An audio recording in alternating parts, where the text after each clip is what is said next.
নমস্কার। আজ আমার নিবেদন কবি দেবাশিস দণ্ডের লেখা কবিতা সোনার মেডেল। সবখানে বুঝি জিততেই হবে, সব কিছু হবে পারতে। বড় ভালো লাগে, বড় ভালো লাগে কখনো কখনো হারতে। কত আনন্দ, কত প্রশান্তি, কত পরাজয়ে সুখ তো।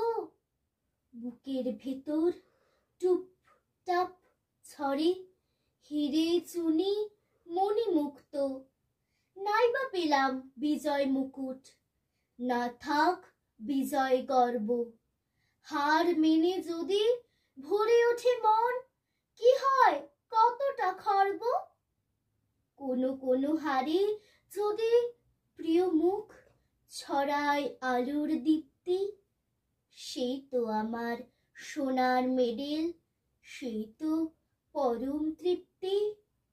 সেই তো আমার সোনার মেডেল, সেই তো পরম তৃপ্তি। নমস্কার।